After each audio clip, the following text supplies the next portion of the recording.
సంక్రాంతి బరిలో సినిమాలు హీరోలే కాదు దర్శకుల మధ్య పోటీ కూడా ఆసక్తికరంగా మారింది.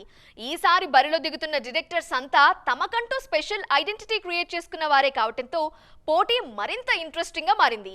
ఇంతకీ పొంగల్ బరిలో ఉన్న డైరెక్టర్స్ ఎవరు? ఈ స్టోరీలో చూసేద్దాం. ఈ ఇయర్ సంక్రాంతికి 4 సినిమాలు తలపడుతున్నాయి. ఈ పోటీలో దర్శకుల పేర్లు కూడా గట్టిగా ట్రెండ్ అవుతున్నాయి. ఈ పోటీలో హాట్ ఫేవరెట్ గా బరిలోకి దిగుతున్న మూవీ గుంటూరు కారం.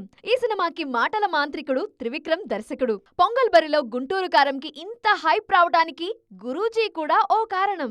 సంక్రాంతి బరిలో మరో ఇంట్రెస్టింగ్ మూవీ హనుమాన్. ఈ సినిమాకు ప్రశాంత్ వర్మ దర్శకుడు.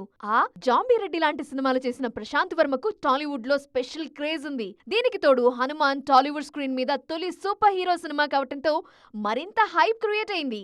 పొంగల్ రేస్ లో మరో ఇంట్రెస్టింగ్ మూవీ సైంధవ్. వెంకీ 75వ సినిమాగా తెరకెక్కిన ఈ యాక్షన్ థ్రిల్లర్ మూవీకి శైలేష్ కొలను దర్శకుడు. గతంలో హిట్ సిరీస్ లో 2 బ్లాక్ బస్టర్స్ ఇచ్చిన శైలేష్ తనకంటూ సపరేట్ ఇమేజ్ ని క్రియేట్ చేసుకున్నారు. ఆ ఇమేజ్ కు ఇప్పుడు వెంకీ లాంటి స్టార్ హీరో యాడ్ అవ్వటం సైంధవ్ మీద మంచి హైప్ క్రియేట్ చేసింది. ఈ పోటీలో పెద్దగా అంచనాలు లేకుండా ఆడియన్స్ ముందుకొస్తున్న దర్శకుడు విజయ్ బిన్ని. నా సామిరంగ సినిమాతో వెండితెరకి పరిచయం అవుతున్న విజయ్ తొలి సినిమాతోనే భారీ కాంపిటీషన్ ని ఫేస్ చేస్తున్నారు. దీంతో పొంగల్ బరిలో విజయ్ పేరు కూడా గట్టిగానే ట్రెండ్ అవుతోంది.